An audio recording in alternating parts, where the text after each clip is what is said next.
Hello and welcome to PiscesMoon Astrology.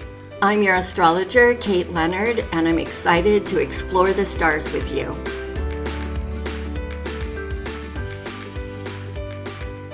Hi everyone, and welcome to the first week of September. How crazy is this? I cannot believe how fast this year has passed, and I also can't believe how fast we are barreling into eclipse season. And I have to tell you, after earlier this year when we had our first go round with these eclipses, it was a lot. It was a lot. Even when I was expecting it, it was a lot. And so the idea that we're getting ready to do it again is just coming faster than I would like. But we still have a little minute before we get there, so let's make the most of it. This is the first week of September. We are going to be looking at Mars and Venus and a whole lot of other stuff. So it really comes down to a kind of first half of the week kind of dominated by Mars, and the second half, Venus is going to come in and maybe save the day. Although I have to say, this is not the summer vacation energy that we were into last week. So get ready. It's a little bit complicated in the sky this week, and I will try to make it as clear as I can. I promise. Okay, here's the quick version. On September 2nd, we have Mars, the god of war, squaring off with Neptune. Oh my gosh, you guys know that I do not like Neptune. And, Mars, I always describe Mars as when he's being good, we get the noble warrior. And when he's being bad, we get the psycho killer, So let's see what he looks like this week. Then we're going to get Venus conjuncting the South Lunar Node. And of course, the nodes are always in opposition, so that means opposing the North Lunar Node. And where the nodes go, destiny goes, right? So this is a week when we are talking about destiny. And so that's always big, right? It's always big, it's always heavy, but not necessarily in a bad way. I mean, most of us, I think, want to move toward our destiny, right? I think that's sort of normal, but it does often take major life adjustments. At the same time, or during the time that we're getting this Venus nodal relationship, we're also going to get the new moon, all right? So there's a lot going on. We got Pluto doing some stuff. We got all kinds of stuff. So let me try to go through it step by step. Grab your natal chart. It always makes more sense if you look at the astrology as it connects to your natal chart.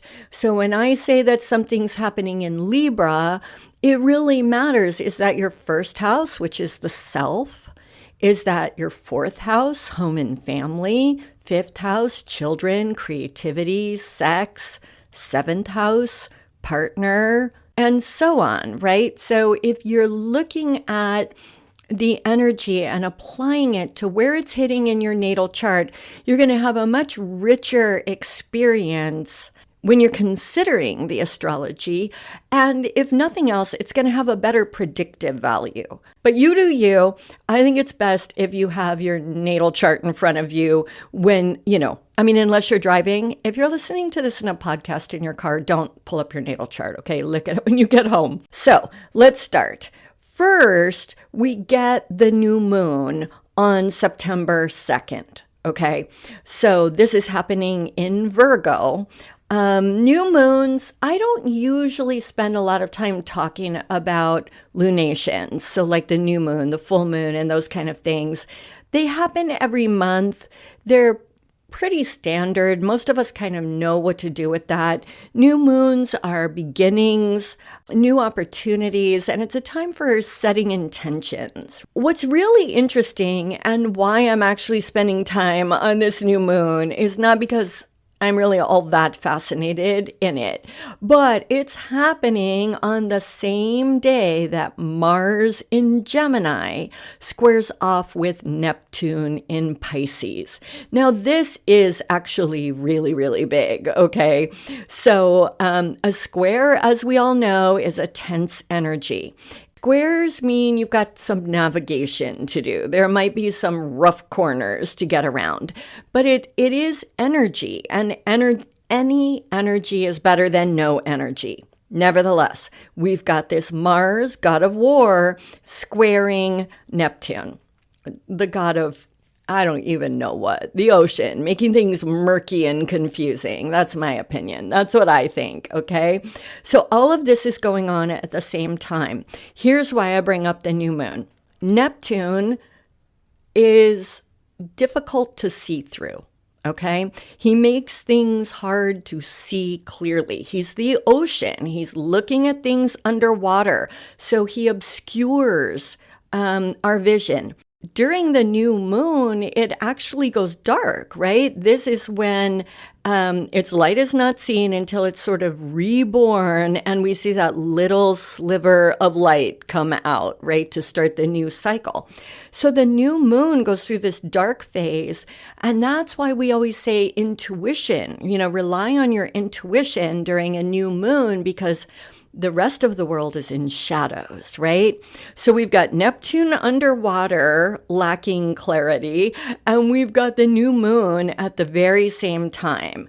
So put these together, and I am really thinking we might not be seeing issues clearly. This isn't the end of the world, except that Mars wants to act, right? Mars is all about let's do it, right? I want to jump in there. And in Gemini, oh my goodness, that's like Mars squared in a way, because Gemini is all about activity and social energy and communication. And so Mars is like, yeah, I'm going to say it. I'm going to do it. I'm going to get this thing going, right? And Neptune's like, ooh, we don't really see so clearly, do we? Now, is Mars going to sit back and wait and just go, oh, thanks, Neptune, for reminding me that I may not be seeing things clearly? Oh, heck no. Be careful. Gemini's got a lot to do with communication. So try to think before you speak. I'm not sure if that's going to be possible, but give it a go, right? So that's one of the dangers here. It really is that we're going to want to jump in. We're going to want to speak our minds, whatever it is, and we're just not seeing things clearly yet. How to work with this energy? Remember the new moon. That's why I brought it up. Rely on intuition. Double check things, but when in doubt, really ask yourself how it feels, right? How does it feel to you? What is your intuitive sense telling you to do? Go with that. If you can't just hold off for a few days, which I still think would be the better thing, but Mars won't let you. Okay, so we've got that piece going on. The other thing is Mars is physical action, and Neptune tends to make, and Neptune's retrograde as well, Neptune tends to make things slower. So often, especially in Pisces, watery Pisces, right? Often we're tired when Neptune's in this kind of a situation. So give yourself, if possible, some time to rest. Honor what you're feeling and don't beat yourself up for it, even though Mars might give you a lot of negative self-talk, like, oh, I'm such a slacker, I'm putting it off again, oh my goodness. Those kinds of issues could come up early this week. Try not to beat yourself up. Try to calm Mars down a little bit, or maybe find a way to take a few steps forward in some of the less energetic aspects of whatever it is you need to do. See if that appeases Mars a little bit, and then go take a nap. Tell Mars you're power napping. I don't know, but just know that there's going to be this sort of conflict between wanting to do and needing rest. The other thing, depending on where it's hitting you, that Mars and Neptune can do, especially when they're in like a square, not working great together, is you can also have disrupted sleep. So if you're not sleeping well, Do what you can do to get through that, but do know that it will pass. This energy is only for the first half of the week. Now, here's the good news. So I'm really sorry that I led with the sort of more challenging, but Mars-Neptune square, the challenging is so obvious. It's so there, right? But that's not all there is to it. Mars in Gemini has everything to do with communication and social interaction. Neptune in Pisces, besides all the stuff I don't like about him, can have to do with spiritual union, creativity, and idealism, right? So those are the good Neptune, Pisces, watery emotion kind of things. Pisces is very spiritual and very creative, very, very creative. So Gemini, communication, Mars, action, power behind it, and then Neptune, Pisces, creativity. To all of my writer and artist friends out there, oh my goodness, this could be really good energy for us who do anything creative, especially writing or anything like podcasting, marketing, any of the communication kinds of things, right? This could be a really good, creative, really sort of emboldened kind of time for us. And I think that is super good. Just you might still need a nap.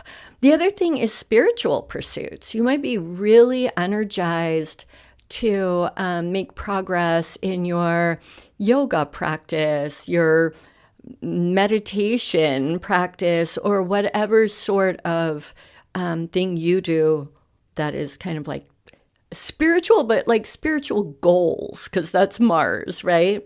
So those kinds of areas of life could be really, really good with this. So it's never all one thing, right? And part of it depends on where it's hitting each of us. And another part of it depends on how you want to embrace it. Some people feel that sort of weird push-pull of the energy, but I'm also tired, and they just kind of crash. Other people are like, well, I can't do these things over here, XYZ, but I could work on my meditation practice, or I could do a little writing today. So it really depends on how we use the planetary energy. The other thing that I want to point out is Neptune is in the final degrees of Pisces. Neptune's cycle around the zodiac is 164 years. So these Neptune angles and interactions with other planets that we're getting, these are really the last time in our lives, right? Because Neptune will not be in Pisces again for us. So moving on to the better part of the week, or not the better part, I don't want to make it like that, but moving on to maybe the easier part of the week. I guess that's just true. On September 3rd, Venus, the goddess of love, harmony, and all good things, right? All the feel-good stuff, is going to conjoin with the South Lunar Node. And as I already said, that means she's opposing the North Lunar Node. So the big thing to remember is where the nodes go, that's the path of destiny. That's where we are to be taking steps to align ourselves, our lives, our actions with our destiny. But just to start off, this part might seem like I'm going into another negative thing. I promise I'm not. Still, we have to remember Venus is conjoining with the South Node, and the South Node is about completion. It usually requires releasing something, letting something go. And I know that when most people think of Venus, they're not really thinking of what they want to let go of, right? They're usually thinking of the love they want, the money they want, what passion they want, whatever it is. They're usually not thinking of like, what can I not have, right? That's so anti-Venus somehow. But with the South Node, this really is going to be about letting go of something Venus related. Keep in mind, When we're talking destiny, it always means letting go of something we don't need anymore. And that we don't even really, we may think we want it, but if we could have hindsight, right? If we could look from a year out or whatever number of years out, I don't know. If we could be in the future and have that beautiful 2020 hindsight, we would go, oh my gosh, thank goodness that thing's not in my life anymore, right? Even though in the moment, we may not be aware that whatever this is has already served its purpose and needs to go. So what am I talking about? Let me try to get more concrete here. We may be breaking up with somebody. A relationship may end. And relationship, that can be with a friend, with a lover, with a boss. It depends on where it hits in your chart. It could also have something to do with money. A way that we've made money in the past could dry up, or we could leave a job or a money-making project. We could get fired from it. But whatever it is, it's right that this happens. I want you to remember this. If you're right now sitting there going like, no, I don't want to break up. First off, if it's not in your 7th house, it probably doesn't mean that. And if it is in your 7th house, still don't panic. I promise you, when the nodes are involved, the right thing is happening. Even if in like the exact moment, it doesn't feel so brilliant. I don't know. I'm sorry about that. We're all going to go through it to some extent, but the more you can remind yourself that this is meant to be, this thing is no longer our destiny. That's all there is to it.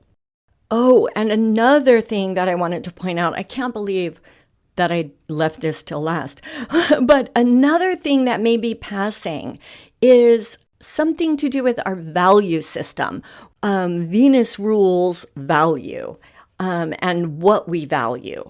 So we may find that we no longer value spending all of our hours in our days working for money, when what we really want to do is spend more time with our kids or our art or our dog or whatever it is. And so we want to find a way to work from home or something because we don't value any longer climbing that corporate ladder or something like that, right? Our value system. And the reason I stress that is because remember I was talking about Neptune being at the final degrees in a sign and he's got this really slow moving thing. Well, this South Node Venus thing is happening right as Pluto has just retrograded for the very last time into Capricorn. So he's going to be in those final degrees, right? Those degrees when they get really, really active. Pluto's even more intense than Neptune. His cycle is 244 years. So talk about this is not coming back around. We're not going to ever feel Pluto in Capricorn again. Okay. And he's going to be there, I believe, until November. So Pluto is about deep transformation. When is this happening? At the same time that we're getting this Venus node destiny thing going on. And what is Pluto in Capricorn? Capricorn represents the old ways. It's tradition. It's the way things have always been done.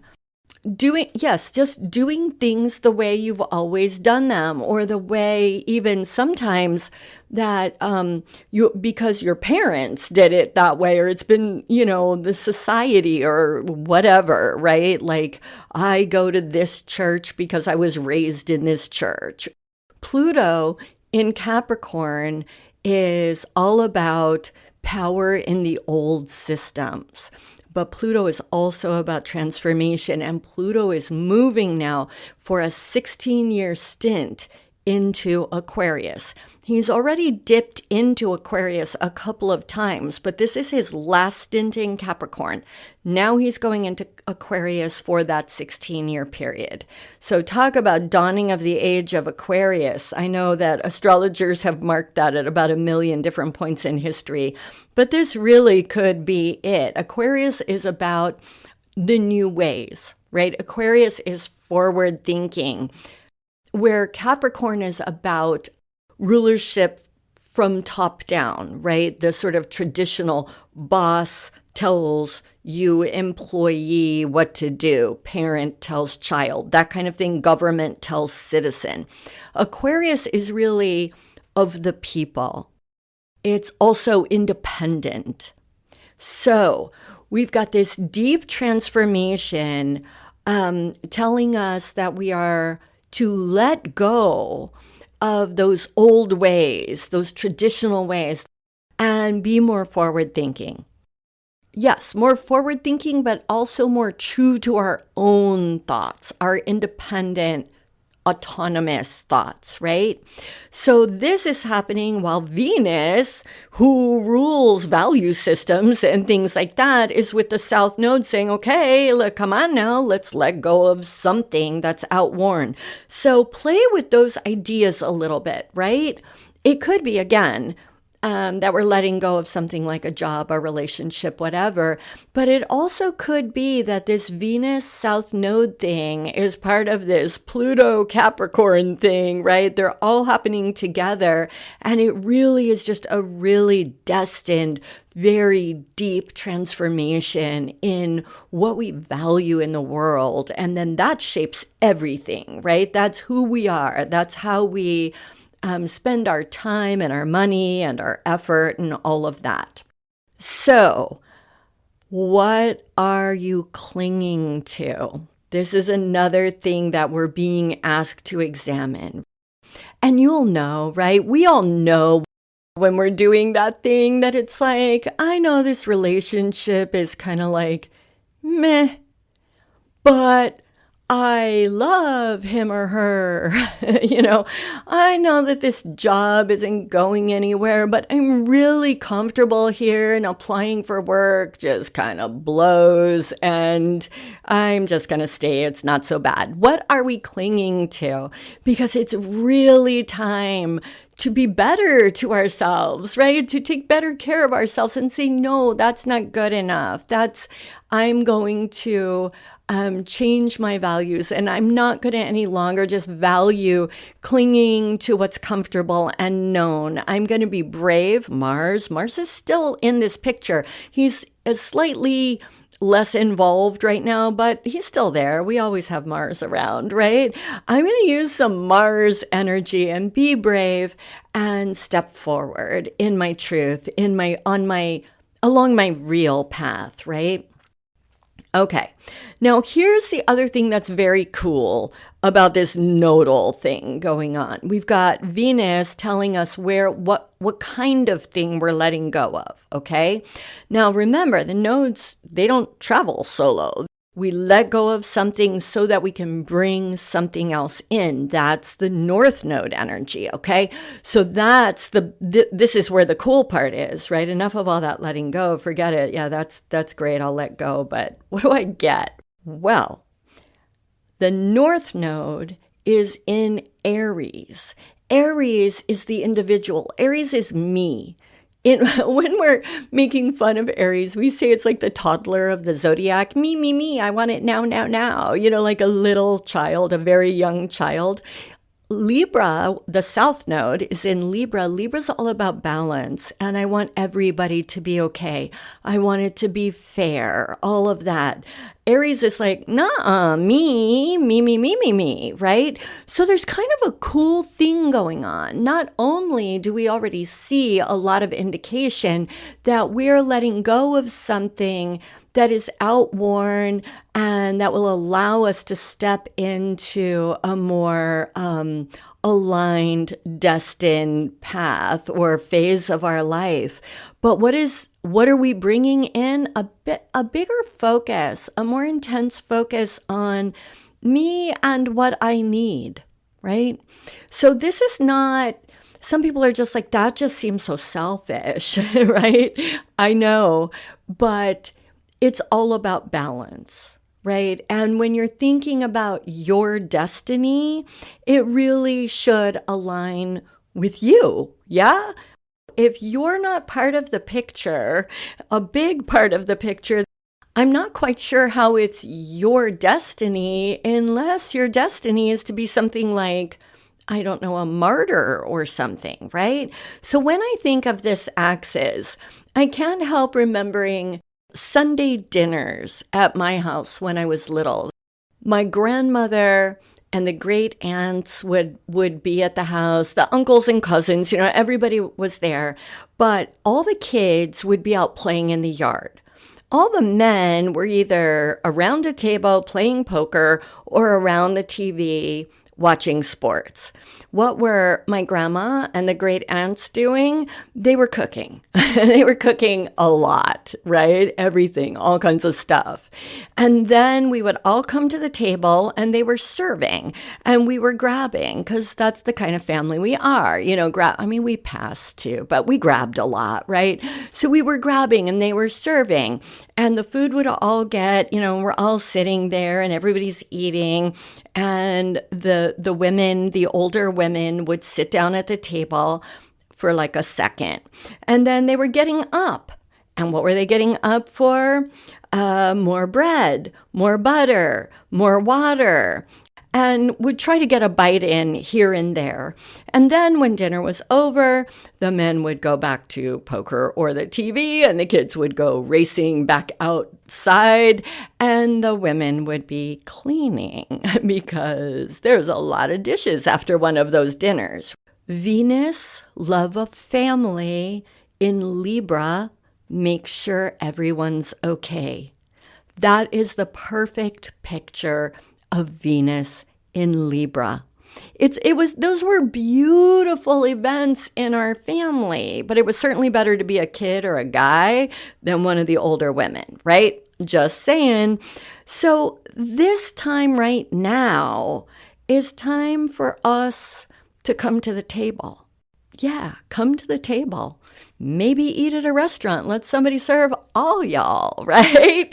Or share it. We're going to have a buffet. What do you call that? A potluck kind of thing.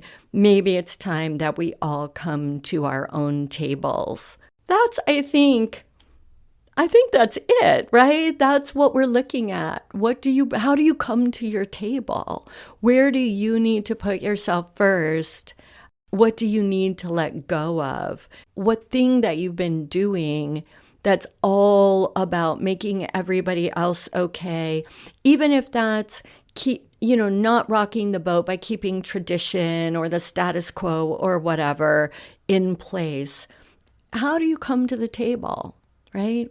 I want you to think about that. I want you to picture my grandma and my great aunts like cooking and stuff, all right, all week. And you're going to keep telling yourself, how do I come to the table? So anyway, with all of that said, I think that's kind of it. This is a very big, and I don't mean heavy. When I say heavy, I don't necessarily mean that we're going to be all weighted down and like, heavy. But I do think that it's going to be heavy in the sense of important. I think this is a really important week. And I think as we move into eclipse season, we're going to get more of this kind of energy of really, really stepping along our paths. All right. So I hope that was helpful, and I hope I was able to bring that together and make a little sense out of it.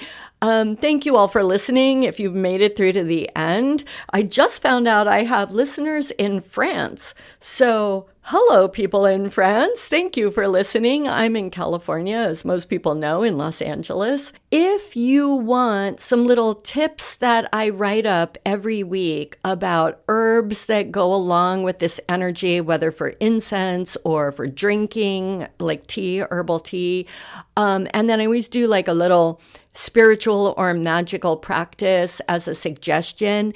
If you're looking for that kind of thing, if you go to my Substack, which is free, I'll link it below, and you scroll all the way down to the bottom, I always offer those things there, just a couple of little things. So just throwing that out there, and I guess that's it. Until next week, I want you to go out and seize the energies of the stars. This is my wish for you always. And I'll talk to you next week. Thank you. Bye.